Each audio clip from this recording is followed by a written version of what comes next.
Pues vamos con las preguntas vuestras. Yo creo que el análisis ha sido bastante profundo por parte de los tres. Y además que la gente del chat, que somos más de 5.000 en todas las redes sociales que nos estáis viendo, ha preguntado algunas cuestiones interesantes. Voy a empezar con los superchats, como no. Bueno, el primero con el que voy a leer está dirigido a mí, así que voy a responderle. Alonso Vergara, con respeto, Santiago, si los hispanos perdimos hace 200 años y los anglosajones mandan, ¿por qué no asumimos su liderazgo? Parecemos malos perdedores. Pues te voy a decir muy básicamente, porque no nos sale de los cojones. Porque no nos sale de los cojones admitir el liderazgo de una gente que nos ha sumido en 2 siglos de humillación, y mientras que los chinos han salido del siglo de humillación suyo. Es decir, desde hace 2 siglos nos han sumido en 2 siglos de humillación y ahora con Trump quieren sumirnos en un tercero a través de ese tecnato. ¿Y tú quieres admitirlo? Pues allá tú, pero yo personalmente no lo voy a admitir, lo siento.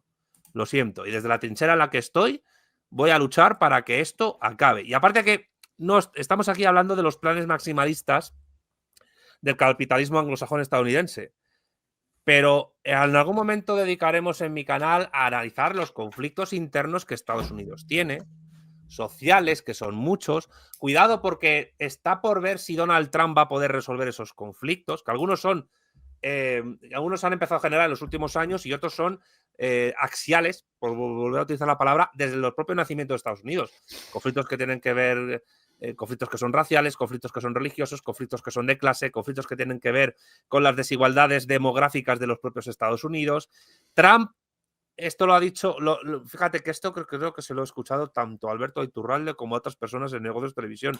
Trump tiene muy poco tiempo para hacer todo lo que quiere hacer y vamos a ver si J.D. Vance logra, primero, llegar a la Casa Blanca y, en segundo lugar, aplicar todo esto siguiendo a Trump, cosa que es discutible, porque el tecnocratismo aceleracionista de Elon Musk puede chocar mucho con un recientemente convertido al catolicismo J.D. Vance, que tiene una visión más telúrica y tradicional de la comunidad que Musk.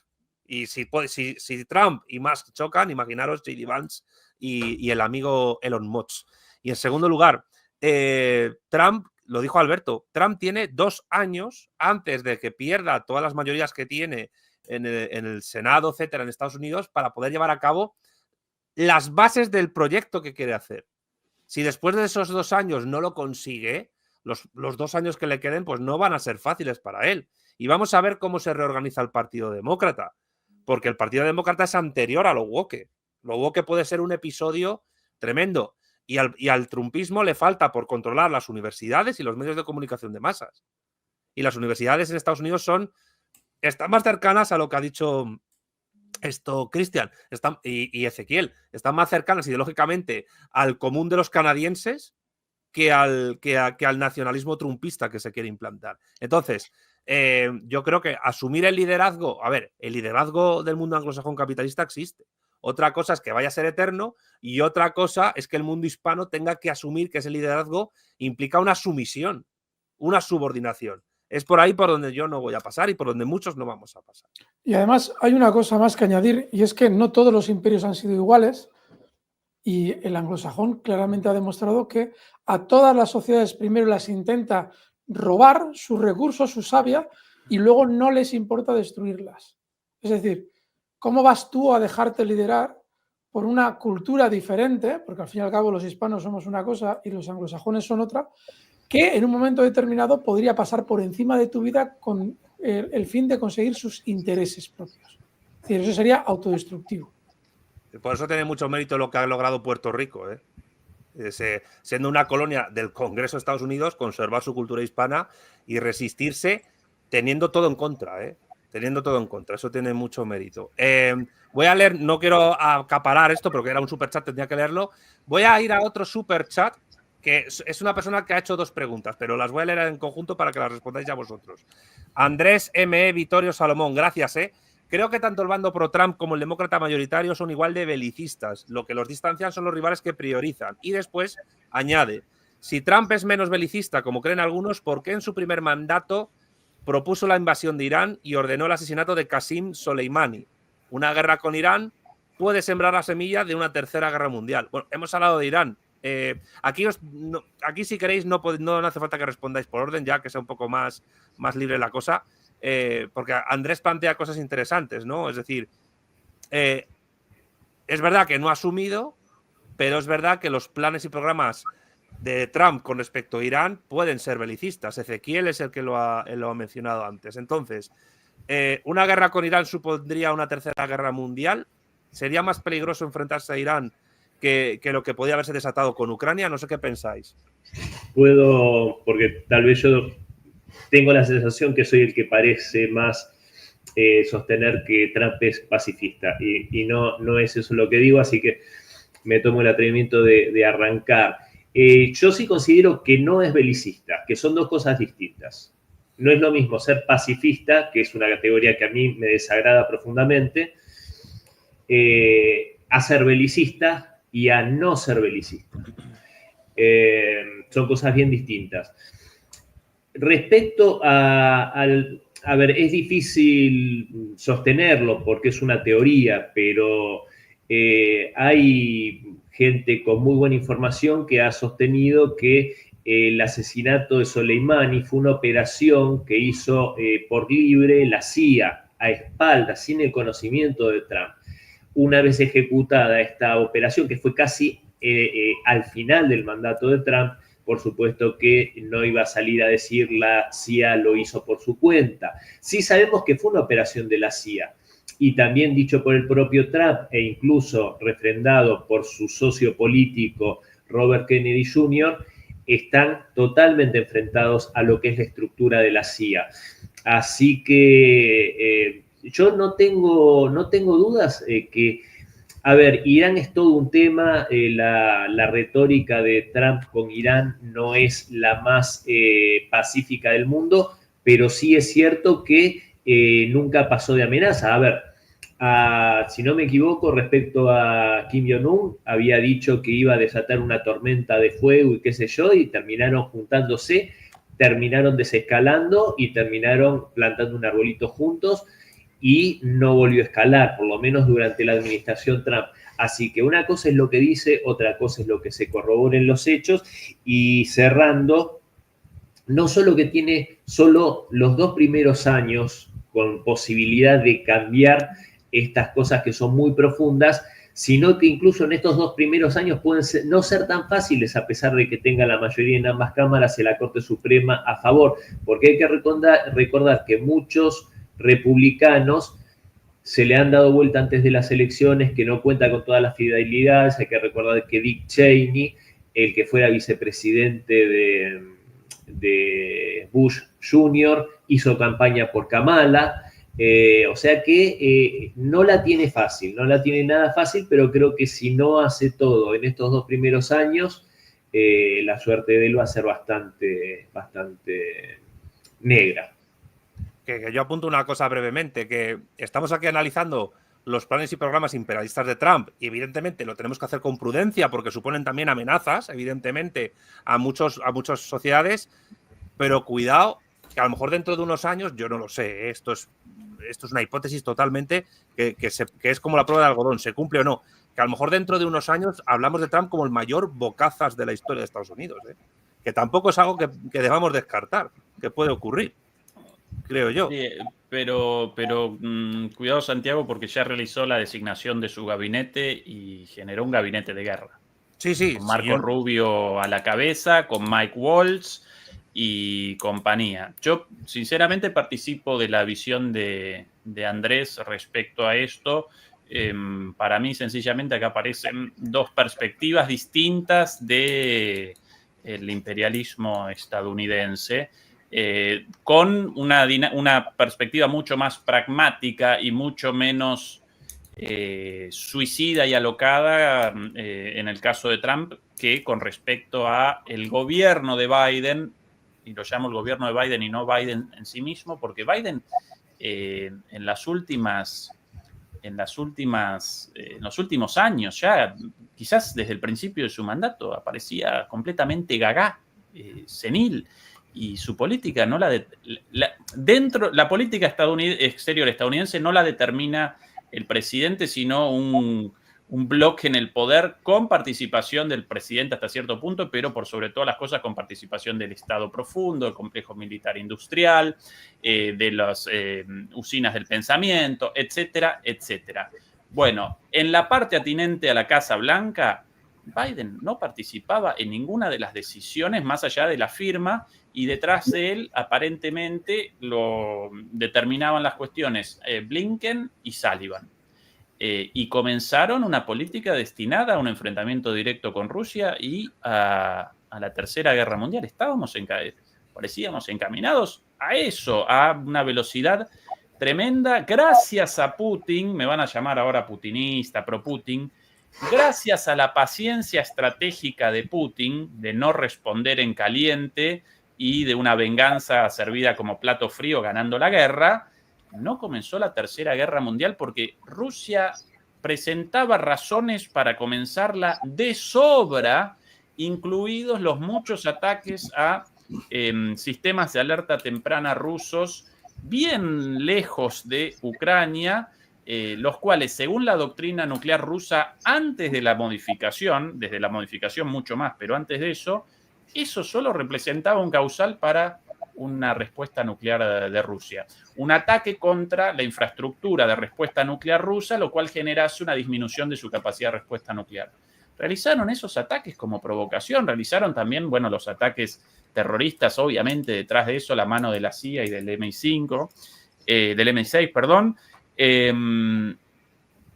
Y gracias a la cabeza fría de Putin no comenzó la Tercera Guerra Mundial. Ese es el grado de locura de una parte del imperialismo estadounidense. Ahora para mí comienza otro distinto. Pues perdón, 10 segundos. Otra cosa que va a ser, creo yo, imposible que ataquen a Irán es que en 4 días firman ese tratado de asistencia militar con Rusia, lo cual la vuelve intocable a Irán, porque no es como el artículo 5 que dice que los países de la OTAN verán la asistencia que le pueden generar al país agredido. Es bastante difuso. En este caso, país que ataca a Corea del Norte, salta a Rusia a defender y viceversa. Y con Irán es exactamente igual, lo cual creo que hace que Irán tenga que salir necesariamente de la mira de cualquiera de los enemigos. Cortito, muy cortito, una anécdota graciosa de una cámara oculta hecha en Estados Unidos. Esto también lo presentamos en mi canal Demoliendo Mitos en la Política. Si quieren, recorran ahí los videos. Bueno, un grupo de periodistas realizaron una cámara oculta con uno de los asesores de Sullivan, el asesor de seguridad nacional, y uno de sus asesores, un tipo joven, treintañero, todavía, ¿no? Bueno, cualquiera puede frecuentar los bares y las salidas, independientemente de la edad, pero el tipo en Tinder, y a través de una cita ficticia de una chica metida en Tinder muy bonita, realizaron una cita, todo esto grabado. Y el muchacho en una cita tomando una copa en un bar con esta periodista disfrazada de cita de este muchacho, después de un par de copitas comenzó a realizar, bueno, afirmaciones muy interesantes sobre el grado de senilidad de Biden. Biden, según este muchacho, y todo esto confirmado, nunca rechazado por ninguno en la Casa Blanca, Biden aparecía de viaje, de gira por Europa, lo acompañaba a Sullivan, Jake Sullivan, y llamaba a la Casa Blanca, a la oficina de Sullivan. Hola, sí, por favor, quisiera hablar con Jake Sullivan. Y respondía, la oficina vacía, obviamente, Sullivan, un muchacho joven, un asesor joven, él el único ahí, y respondía al teléfono: señor presidente, Sullivan lo está acompañando a usted en la gira. Bueno, perdón, plin, colgado el teléfono. Y a los 30 segundos, ring de nuevo. Hola, sí, por favor, quisiera al teléfono a Jake Sullivan. Otra vez Biden. No recordaba lo hablado 5 minutos atrás. Bueno, así contadas varias vividas por este asesor de Sullivan respecto a Biden. El tipo no puede concatenar 2 oraciones, aparece completamente perdido de la cabeza, pobre tipo. Bueno, pobre, un tremendo hijo de su madre, pero en este momento ya un anciano senil. Esta es la situación de una potencia en decadencia, con un personaje así, a cargo de la Casa Blanca, ¿no? Bueno, qué maravilla poder hacer espionaje a través de Tinder, ¿no? Qué cosas. Aquí hay una alusión directa a Cristian Lamesa por parte de 2 personas y las voy a leer las 2 seguidas. Cristian. Luis Aponte. Rusia no abandona a sus amigos, no abandonó a Siria. Y Óscar Pampín. Rusia no abandona a sus amigos, los armenios no están de acuerdo. Bueno, no es complicado responder a las 2. Primero, Siria, si se pudo sostener y no caer en esas primaveras árabes y no terminar Bashar al-Assad como terminó Gaddafi, que es algo que debería avergonzar a todos estos líderes occidentales, lo que hicieron con Gaddafi, que lo dijo, en cierto sentido, en algún momento lo dijo Giorgia Meloni, cuáles fueron las causas de ese asesinato y de la destrucción de ese gran país que era Libia.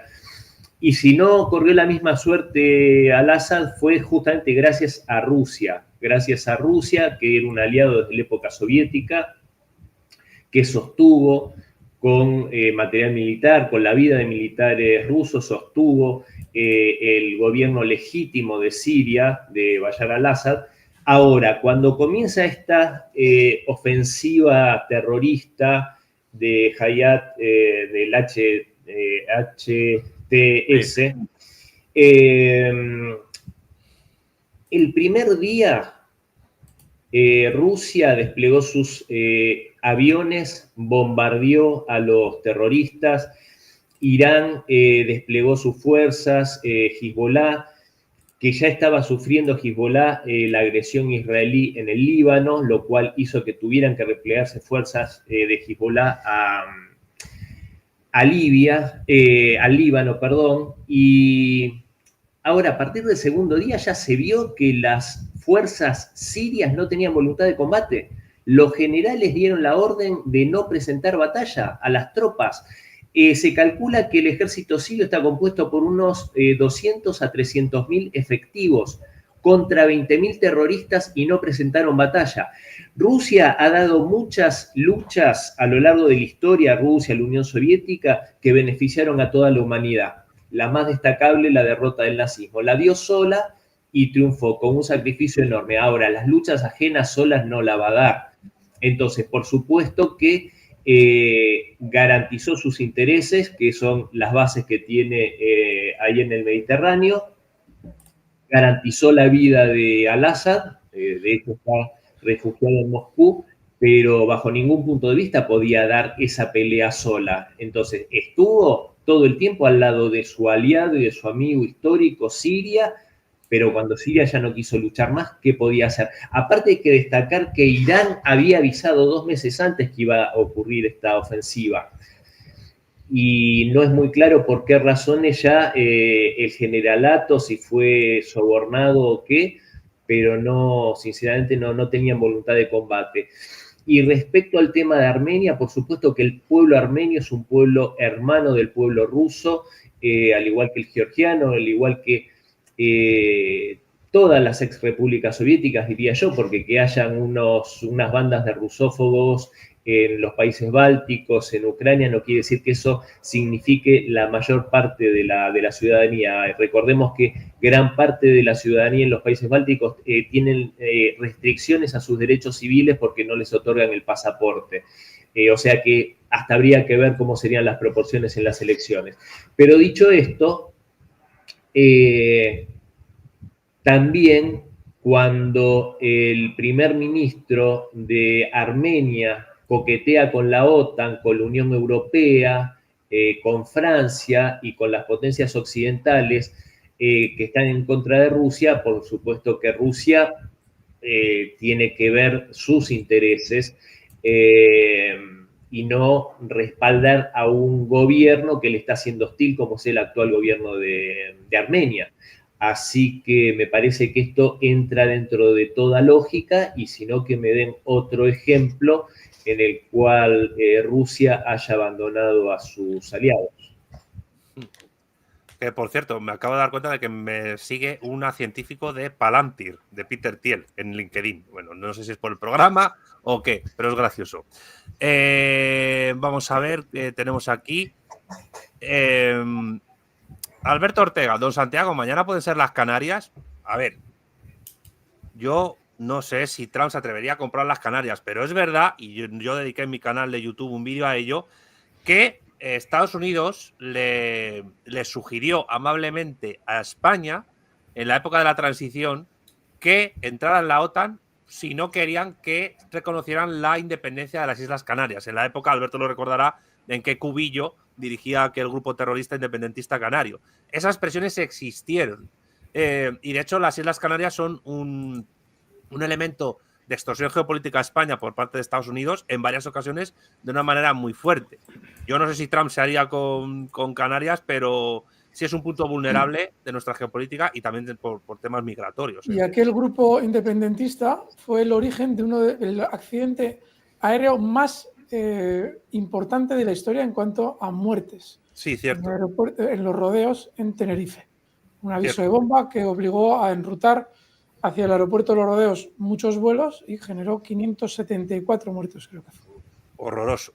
Pero bueno, mirad el vídeo mío sobre la presión de Estados Unidos a España para entrar en la OTAN al cambio de no reconocer la independencia de Canarias, que una persona que además lo narró en varias conferencias y libros es el exministro de España con Adolfo Suárez, José Manuel Otero Novas, para que la gente no piense que me lo estoy inventando. Tampoco ni Alberto ni yo nos lo estamos inventando.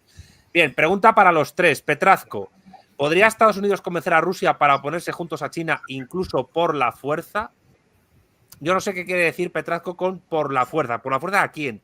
¿A Rusia o Rusia y Estados Unidos unidos en una guerra contra China? Yo no sé si se refiere a eso. A mí me parece esto una hipótesis arriesgada, pero no sé cómo lo veis vosotros. Imposible. Yo lo veo imposible. O sea, Rusia, en el peor de los casos, podría ser neutral. O sea, en el caso más favorable para Estados Unidos. Pero después de hoy en día cómo actúa Estados Unidos, eso es imposible. El ruso cada vez tiene más incrustado en su ADN el rechazo, no odio, pero sí rechazo al imperialismo anglosajón. Eso implica que nunca se uniría, bajo mi criterio, a los anglosajones contra su vecino del sur. Máxime cuando, como bien han relatado tanto Ezequiel como Cristian, hoy en día las relaciones entre China y Rusia son tremendamente sólidas. Y comparten una frontera terrestre enorme en la parte de Manchuria. Claro. Eso lo recalcó Putin en la entrevista que le hizo Tucker Carlson. Bueno, yo creo que ni Ezequiel ni Cristian sostienen esta posibilidad tampoco, así que... No, para nada. Creo que lo dije extensamente durante el programa, así que... Pues nada, vamos a pasar a la siguiente. Esta me hace gracia. Rogo Oda, ¿con qué dinero quiere comprar Groenlandia si está endeudado con China? No sé cómo lo veis. Sí, pero el endeudamiento con China descendió mucho en los últimos tiempos por la decisión de China de la venta de los bonos estadounidenses. Entre los acreedores internacionales ahora aparece Japón como el primero, pero de todas maneras el principal acreedor del tesoro estadounidense aparece dentro de Estados Unidos, básicamente los fondos de pensiones, los jubilados y pensionados. Con lo cual esa deuda, yo rechazo muchas veces el mito neoliberal de la deuda en el caso de Estados Unidos, porque uno debe determinar deuda de qué con quién. Y en el caso de Estados Unidos, esa deuda primero una deuda con los jubilados y pensionados. Y si quiere, los va a abandonar con el culo mirando al norte en cualquier momento a los jubilados propios, a los retirados en Estados Unidos sin el más mínimo problema. Y deuda en su propia en una moneda estadounidense, hasta hace poco basada en la potencia geopolítica militar de Estados Unidos, su capacidad de proyección de poder y su control de la energía, en el caso a través del control de Medio Oriente, y hoy día eso aparece en cuestionamiento. Entonces el poder de ese papelito cada vez presenta una validez menor. Por ende, la cuestión de Groenlandia no responde a la capacidad de compra o no, sino a otros factores, incluida también la voluntad de los propios islandeses, quienes hasta ahora quieren groenlandeses, querían la independencia. En 2008 realizaron un referendo no vinculante, pero después validado por Dinamarca, a partir del cual el gobierno groenlandés presenta un mayor grado de autonomía y la posibilidad, aceptada por Dinamarca, de un nuevo referendo para la autonomía, para la independencia absoluta. Yo no recuerdo dentro de la política groenlandesa hasta ahora mensajes a favor de la introducción a Estados Unidos, sino más bien a favor de la independencia como país independiente. Claro, la cuestión es cómo una isla tan enorme con poco más de 50.000 habitantes puede asegurar su soberanía y su independencia con respecto a terceros. Eso es lo problemático que en esta cuestión. Cristian. Igual respecto al tema de Groenlandia, el primer ministro dijo algo muy interesante, porque dijo la isla no se vende y qué sé yo, pero con Trump estoy dispuesto a sentarme a hablar. Así que creo que la oferta no había llegado antes, capaz que charlaron algo con el hijo de Trump. Pero bueno, en definitiva, algo muy cortito, pero que decía Ezequiel, que es sumamente interesante. O sea, Estados Unidos, emite y no hay problema. O sea, emitir billetes no es problema, no tiene ningún respaldo. Por eso, como bien decía Ezequiel, una vez que abandonan el patrón oro y hacen el acuerdo con Arabia Saudita para generar demanda del dólar a través del pago de del petróleo saudí, que ahora esté en un limbo eso, porque no se renovó el acuerdo por parte de Arabia Saudita, pero también está en espera, está especulando Arabia Saudita. Entonces, ese poder que tiene enorme en su mano Estados Unidos, que es el dólar, que es lo que financia y sostiene el gasto militar, básicamente, es importante que en una confrontación seria por parte del mundo multipolar, la herida más profunda tiene que ser al dólar, para que justamente Estados Unidos se le empiece a caer esa posibilidad ilimitada de financiar todas sus aventuras militares, o en este caso la compra o el bono de bienvenida a los groenlandeses. Dicho queda, vamos a la siguiente pregunta. Esta es básica pero interesante. Jesús Cuevas, lo más importante es, ¿quién está detrás de Trump? Bueno, yo creo que lo hemos hablado más o menos en el directo, pero no sé si se refiere pues al Estado Profundo, al Pentágono, a las 17 agencias de inteligencia que tienen los Estados Unidos, a los lobbies de Wall Street, a Silicon Valley, al ejército, a la industria armamentística, a la Asociación Nacional del Rifle, no sé, la masonería, bueno, no sé, o sea, que decir, Skull and Bones, el Council of Foreign Relations, el RIA, el propio Club Bilderberg, que en el fondo no es más que una extensión de la OTAN, quiero decir. ¿Quién está detrás de Trump? También detrás de Trump hay mucha gente que le vota y hay mucha gente que quería acabar con lo woke y a cambio de acabar con lo woke pueden aceptar cualquier cosa prácticamente, como muchas de las que estamos hablando. Yo no sé si me estoy dejando a alguien, Alberto, Ezequiel, Cristian, que pueda estar detrás de Trump en sus planes y programas geopolíticos. No sé en esencia representa Trump el proyecto industrialista de la élite, como los demócratas representaban el proyecto financiarista de las élites. Es decir, básicamente el nombrar concretamente con nombres y apellidos a qué magnate de las élites nos estamos refiriendo quizás hasta sea innecesario. Lo que sí es importante es entender que Donald Trump representa a las élites. Lo que pasa es que de una manera que por su discurso nos pudiera hacer pensar que no es así, lo cual no es cierto. Yo creo que representa a los tipos, a la élite que es como él, a ese magnate, a ese tipo de magnate, que a su vez tienen sus intereses ligados con lo que es el Medio Oeste, ¿no? No esa economía financiarizada. Yo creo que a esos representan. Y creo que hay ahí una disputa de intereses entre esas dos visiones. El que genera realmente, que de eso habló Putin y dijo unas cosas bastante interesantes hace algunos años, cuando dijo volver a una economía productiva, que produce riquezas realmente concretas, versus esa economía que está totalmente financiarizada y que en realidad no produce nada. Es economía virtual. Exactamente. La expresión que utilizó. Pues esto no le gusta a la teoría monetaria moderna, esto que decir, pero bueno, que la economía, pues como no es una ciencia, pues las escuelas están por doquier, por todas partes. Esta me parece interesante. Jesús Cuevas, ¿cuál será el destino de México con una Claudia que apoyaba a Kamala? Hoy estaba escuchando a alguien que hablaba de cómo precisamente, lo decía Alberto Iturralde, esa élite o esa burguesía industrialista a la que representa a Trump choca con un México que está en esa onda, digamos, no ya solo cercana al Partido Demócrata, sino en esa onda ecologista, verde, de lucha contra el cambio climático, etcétera, por la cual Trump no está en absoluto por la labor. Es decir, Trump lo que quiere es acumulación de capital clásica y Claudia Sheinbaum defiende un modelo más cercano pues, a lo que defienden las socialdemocracias europeas o lo que puede defender incluso Gustavo Petro en Colombia, etcétera. Entonces, ¿cómo puede encarar México todos estos planes de anexión de Groenlandia y Canadá? Hemos dado muchas pinceladas en el programa de hoy, pero claro, no sé si queréis concretar vosotros qué puede esperar México de una posible fortaleza geopolítica anglosajona en América del Norte. Sí. Yo, Santiago, realizo una interpretación desde otra perspectiva de la posición de México respecto a Trump, tanto de Sheinbaum como de AMLO antes.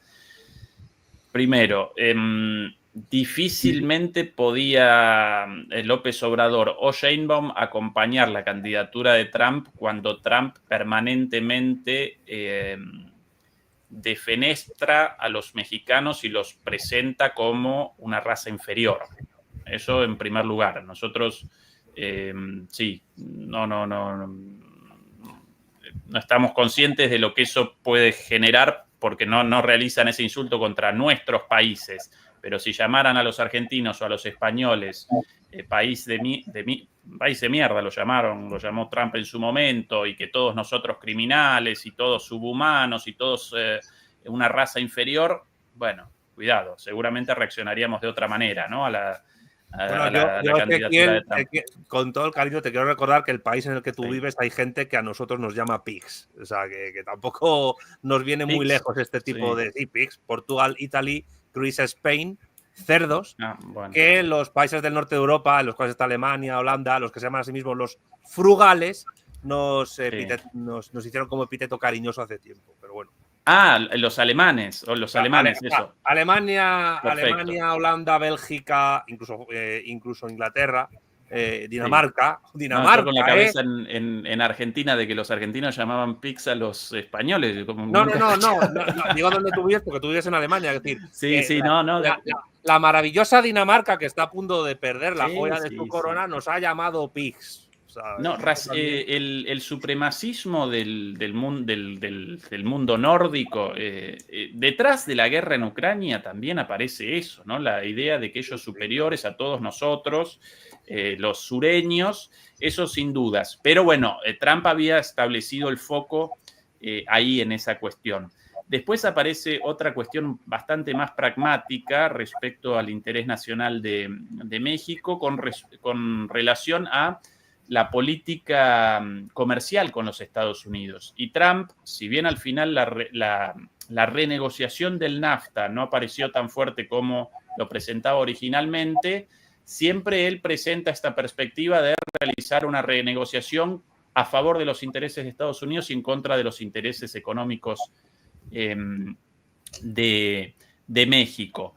Sumado también a la cuestión del muro, de la amenaza de la construcción del muro. Y otra cuestión más, también atendible, para México, la guerra en Ucrania generó pingües beneficios en términos económicos, porque determinó una reindustrialización de Estados Unidos, ¿sí? Y un giro de Estados Unidos, de la industria estadounidense hacia sí mismo y de la industria europea llevada, ¿sí? Al proceso de industrialización llevado a Estados Unidos y a México, y México capitalizó eso económicamente.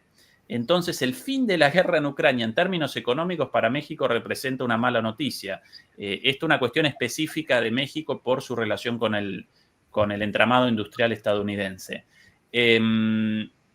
esa mi interpretación y también a partir de muchas charlas con gente con ideas parecidas a las mías, pero en México, y ellos apenas mencionado Trump ya con el corazón dolido. Y para mí esto hasta cierta medida entendible si te están llamando subhumano, raza inferior todo el tiempo también, ¿no? Sí, coincido. Yo también tengo grandes amigos allá en México y participo una vez por semana en un programa de radio allá de Ciudad de México, Radio Oriente Capital. Y a veces estos análisis en los cuales hablamos de Trump cuando ganó, etcétera, yo por supuesto hago los mismos análisis y mi visión es esta, pero sí por supuesto la daba con cierto tacto o haciendo un preámbulo en el cual decía, entiendo claramente por qué para ustedes es un tema muy sensible Donald Trump. No ha tenido las mejores expresiones para con México. Pero bueno, lo que yo veo es lo que yo veo, y en este caso puntual de la pregunta, yo creo que tiene varias ventajas México en este aspecto. La relación económica entre los dos países se ha consolidado, al punto que, si no me equivoco, son los socios, sus principales socios comerciales mutuos. Y en el caso que yo antes hablaba algo respecto porque creo que Trump, al igual que Putin, salvando las distancias, le dan cierta importancia a la relación personal, más allá de la relación entre estados, a la cuestión humana. Y yo creo que en ese sentido, Claudia Sheinbaum, si bien tiene esta preferencia tal vez por una corriente más woke y el haber apoyado a Kamala tal vez no es lo mejor, pero yo creo que sí hay un respeto por parte de Trump hacia la figura de Sheinbaum. Por lo menos no se ha expresado de ella puntualmente de una forma desdorosa, sino más bien todo lo contrario, y creo que las respuestas que a mí, más allá de la opinión personal como mandataria, pero ha demostrado una fina inteligencia en esos duelos dialécticos que se han dado, incluso el más reciente sobre el Golfo de América, Golfo de México, y ya diciendo la América mexicana, diciendo qué bonito suena. Creo que en ese punto se están mandando unos guiños que creo que va a terminar seguramente en una cosa más amistosa que yendo por el lado de una confrontación. Por cierto, el América Mexicana poniendo el mapa del Virreinato de Nueva España. Quedan 5 preguntas. Bueno, esta ya la he leído, no la voy a volver a decir, porque lo de la toma del canal de Panamá por la fuerza lo hemos hablado antes. Vamos a ver. Esta es graciosa. Adela Reding, ¿por qué China o Rusia no hacen la misma propuesta a Dinamarca o directo a los habitantes de Groenlandia? Sería un golazo de parte de los rusos, quedaría muy cerquita de USA. Es decir, que Rusia comprara Groenlandia, por ejemplo, o que China comprara Groenlandia. Bueno, de hecho los inuit son muy cercanos étnicamente a los pueblos del norte de Siberia y también a muchos pueblos de China y de Asia Central. Yo no sé hasta qué punto esto sería viable. Es decir, si los groenlandeses han dicho que quieren ser un estado independiente y ya hemos dicho que es muy difícil que una isla tan enorme con 50.000 personas se pueda mantener, ¿vosotros veríais viable que Putin comprara Groenlandia o que Xi Jinping comprara Groenlandia? Ezequiel dice que no, directamente. Estados Unidos no lo convalidaría de ninguna manera y comenzaría un enfrentamiento militar directamente, sin lugar a dudas. Sería una provocación innecesaria, sería como si Estados Unidos quisiera comprar, ¿qué puede ser? No sé, Armenia.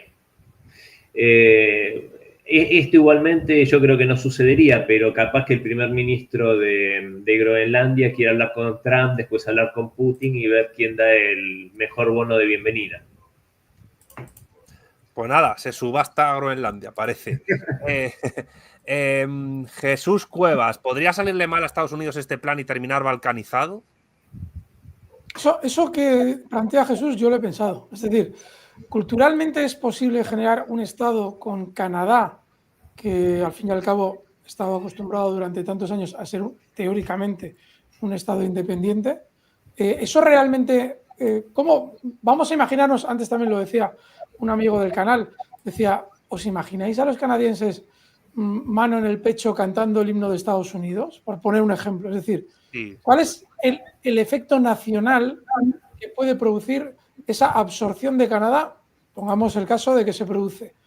A mí me parece que es, no sé, me parece que Estados Unidos, a la vez que va aumentando su territorio, va perdiendo la esencia que le hizo grande en su momento, que era esa especie de sentimiento estadounidense que vemos en las películas y todo eso. Con lo cual, acabar balcanizado quizás no, pero que la energía de Estados Unidos no aumente como aparentemente los recursos naturales que iba a adquirir propondría, igual sí. Que se diluyera el patriotismo estadounidense de alguna manera, ¿no? Exacto. Sí, sí. Hombre, yo quiero recordar que los dos únicos países que han logrado invadir Estados Unidos han sido México y el Imperio Británico. México a través de Pancho Villa y el Imperio Británico a través de la guerra de 1812, donde no lograron los líderes de las 13 colonias, ya expandiéndose hacia los Grandes Lagos, conquistar la América controlada por el Imperio Británico y también la América que es el Quebec. Y las tropas de los casacas rojas llegaron incluso a Washington y quemaron el Capitolio. Que esto también es importante decirlo. O sea que es verdad que la Canadá actual a lo mejor no es igual que lo que era la Canadá entonces, parte del Imperio Británico, pero hombre, yo la hipótesis de Alberto tampoco la descartaría. Es decir, yo ya lo he dicho en una intervención en el encuentro. Muchas veces los imperios llegan a un pico de extensión territorial telúrica y después de ese pico empiezan a descomponerse. Por poder pasar, puede pasar de todo y al mismo tiempo un cierto desapego en esas nuevas poblaciones que se incorporan por la incapacidad de gestionarlas. Porque claro, en geopolítica, yo no sé vosotros, yo creo que lo he hablado con los tres en algún momento. En geopolítica se habla mucho de la geografía, se habla mucho del poder militar, pero se habla poco de la demografía. Se habla poco de lo sociológico, de las poblaciones, de los grupos humanos que se mueven dentro de los imperios, de los estados, que también juegan su papel geopolítico en cierto sentido. Entonces, esa hipótesis puede ser plausible. Imaginemos qué puede pasar en los estados de más población demócrata o hispana, como, yo qué sé, como California, como o estados como Texas. Es decir, esos desapegos se pueden dar en algún momento.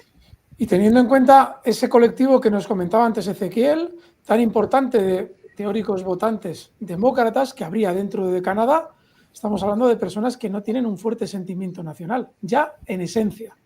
Con lo cual, el desapego probablemente se potenciaría más con esas circunstancias. Claro, es que imagínate un partido demócrata con un fuerte desapego nacional hacia Estados Unidos. Ahí está. Que es algo que ha pasado mucho en Europa con la socialdemocracia. Y eso ha tenido sus efectos negativos a largo plazo. Y los está teniendo ahora mismo. Si precisamente Europa es un títere burocratizado mediante esa Unión Europea, es por eso. Pues sí. 2 preguntas más, las últimas. Esta me parece interesante. Por favor, de Carlos Miguel, sería importante que no se olviden de hablar de las Islas Galápagos, que están bajo soberanía de Ecuador. Estados Unidos tiene ya acuerdos tácitos para implementar bases militares en las islas, dentro de los acuerdos SOFA. Yo no sé si vosotros conocéis esta cuestión y qué importancia tendría para esta estrategia geopolítica norteamericana estadounidense, las bases en Ecuador, en las Islas Galápagos. Yo sin conocimiento de la cuestión específica de las Galápagos, pero qué triste la evolución de el queridísimo Ecuador. En su momento, el único país en el cual un gobierno, un pueblo, determinó la expulsión de una base militar estadounidense. El único de todos. Una vez metidas las bases estadounidenses, adiós amigos. Bueno, Correa pudo esto con la base militar Cristian, ayúdame el nombre de la base militar. Bueno, ahora no recuerdo.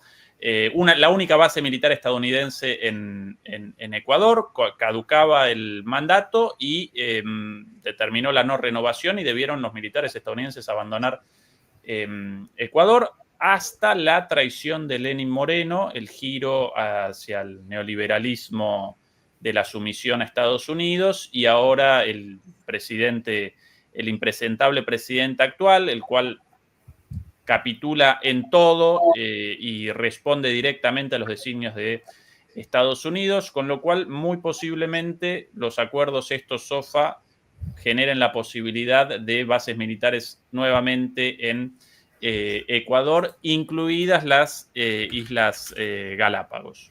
Más que eso, yo sin conocimiento al respecto, lamentablemente.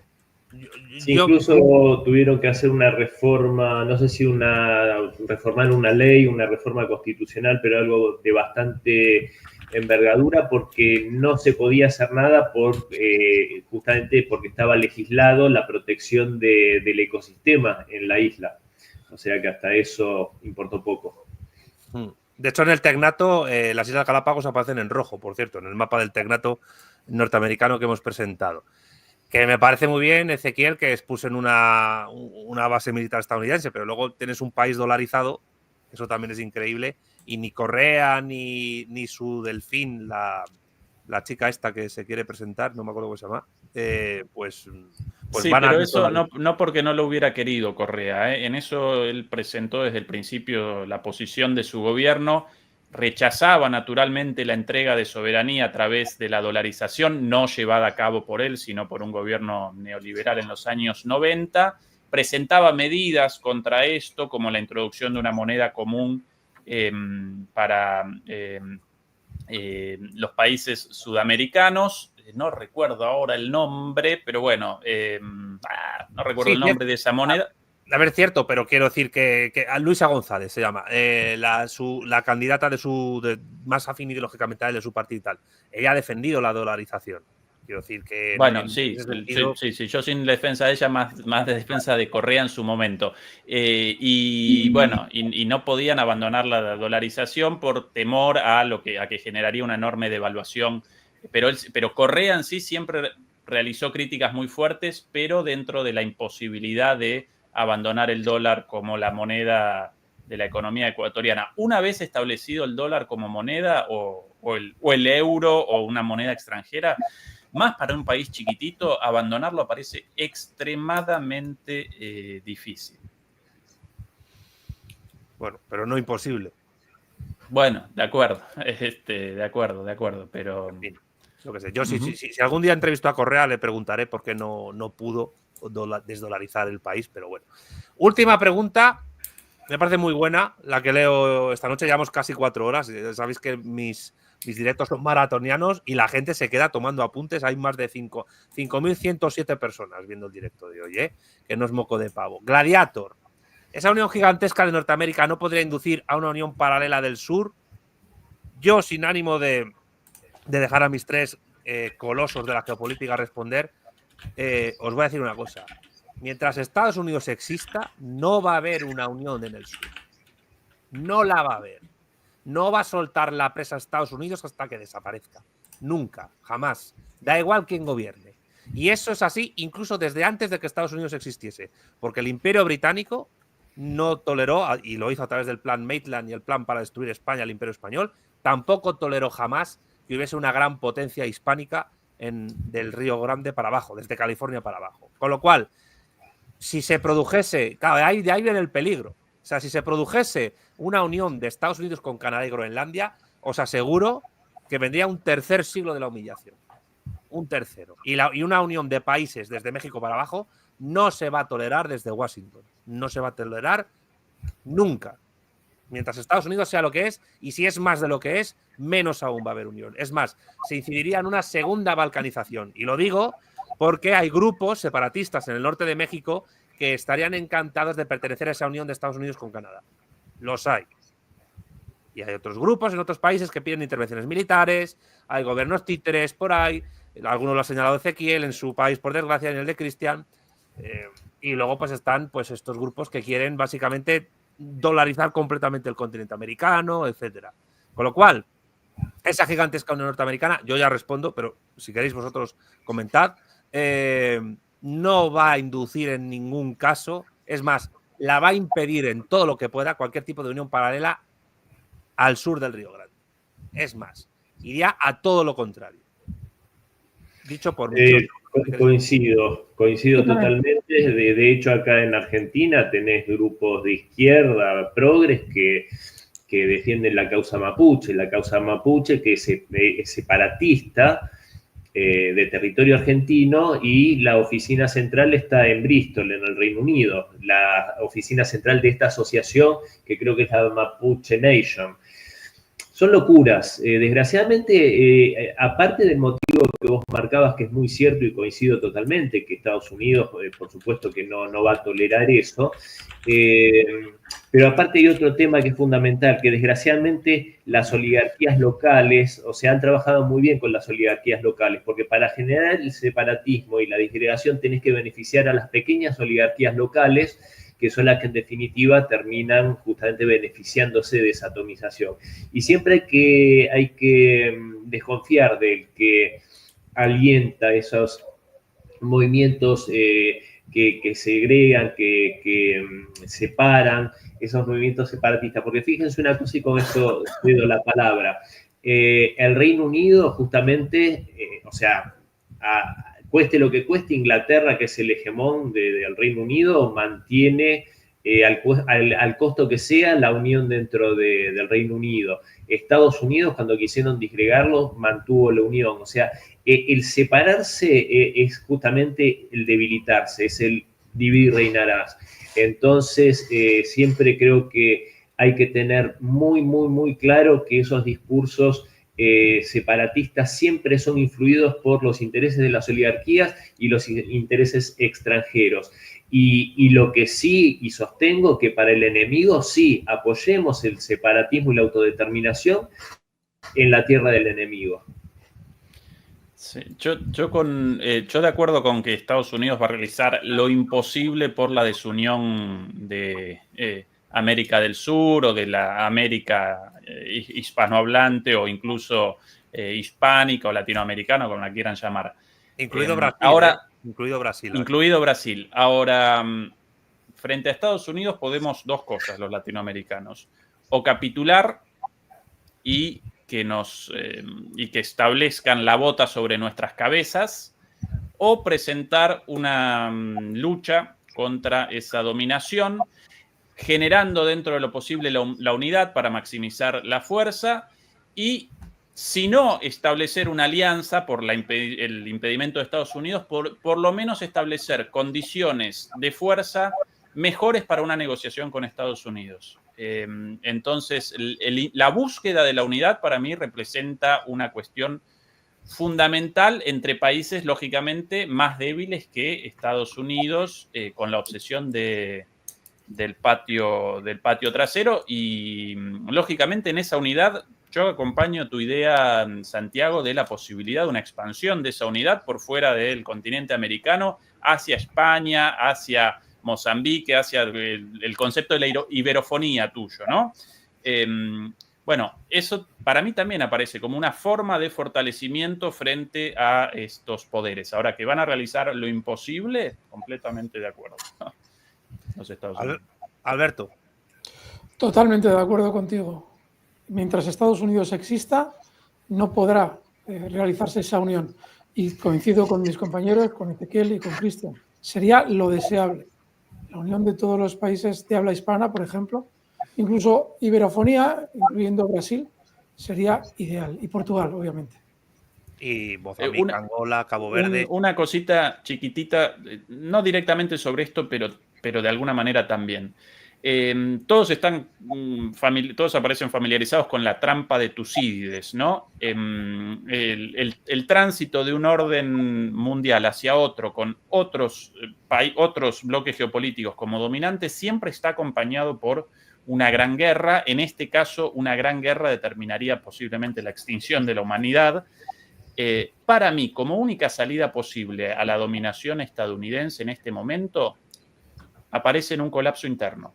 De hecho, las únicas dos oportunidades de transiciones de órdenes mundiales sin una guerra de por medio, de la Pax británica a la Pax americana o americana soviética, ¿no? De Reino Unido hacia Estados Unidos, o Estados Unidos y la Unión Soviética en la época de la Guerra Fría, o el fin de la Guerra Fría y el comienzo de la unipolaridad estadounidense, siempre aparecieron mediadas, sin guerras, por la crisis de una de las partes. Crisis interna, fogoneada desde afuera, obviamente, pero crisis un colapso hacia adentro.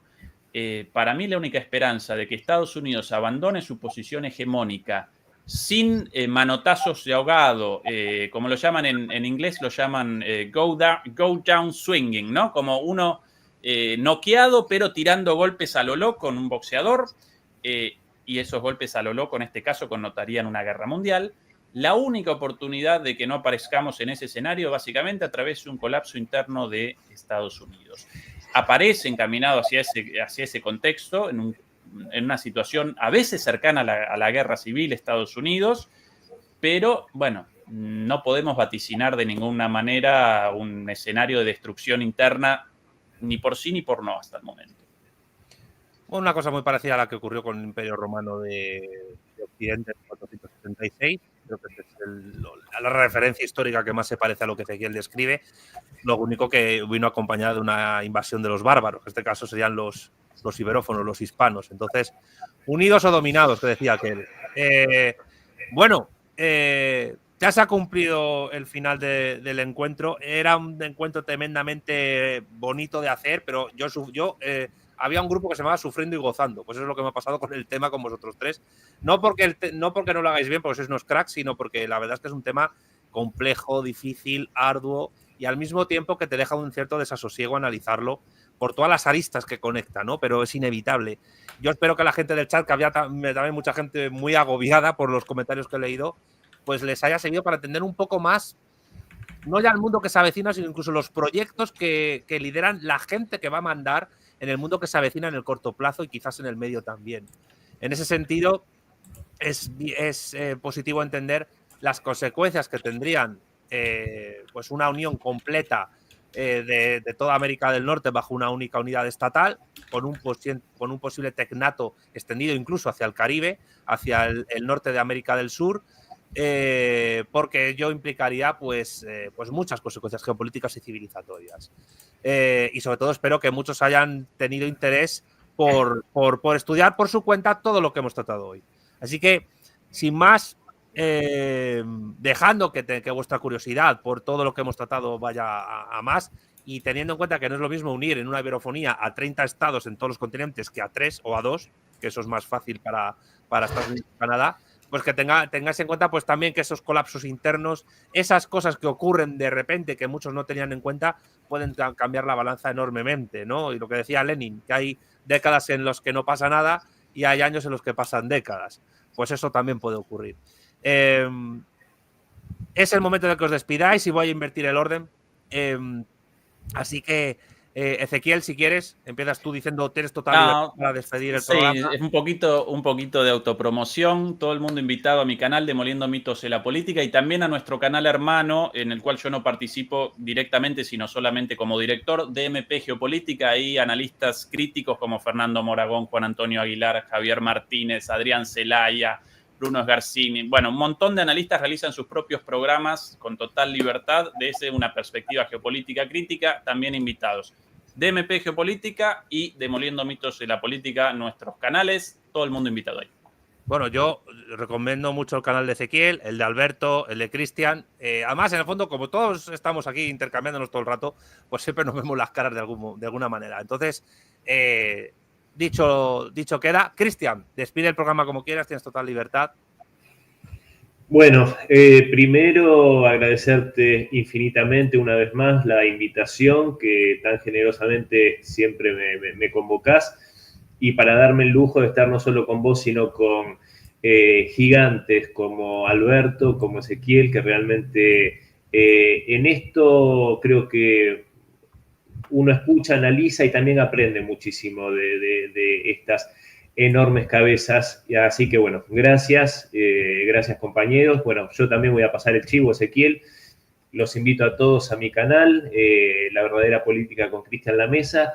No tengo producción propia, pero bueno, ahí pongo entrevistas, mis columnas en diversos medios e intervenciones y conferencias que pueden resultar de interés, creo yo, para la audiencia. Así que bueno, nuevamente, gracias Santiago, Alberto y Ezequiel.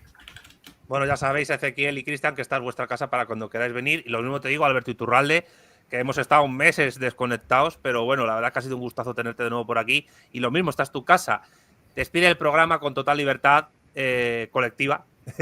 y bueno, pues ya sabes, este ha sido un tema tremendamente rico, da para mucho y puedes cerrarlo como tú quieras. Nada, yo muy agradecido por esta oportunidad de estar con vosotros tres, Santiago, Cristian y Ezequiel. Y nada, pues que ha sido un placer enorme volver al canal y que mi canal es La Magia de la Bolsa. El problema que tenemos es que lo tenemos hackeado, por lo menos temporalmente, esperamos poder recuperarlo.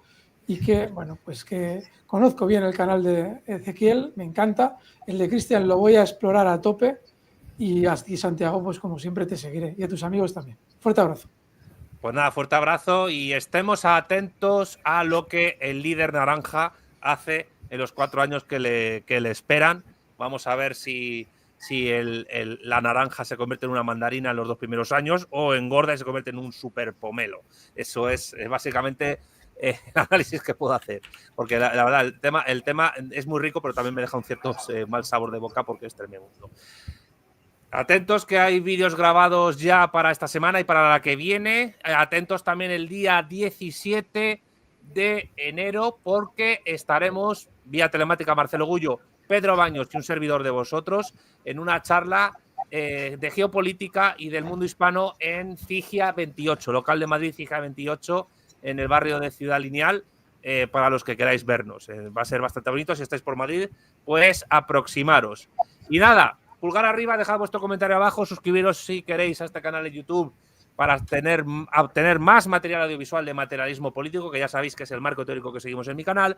Activad la campanita para novedades, compartid el encuentro con familiares, amigos y allegados, particularmente groenlandeses y canadienses. Espero que los inuit entiendan el español, alguno habrá.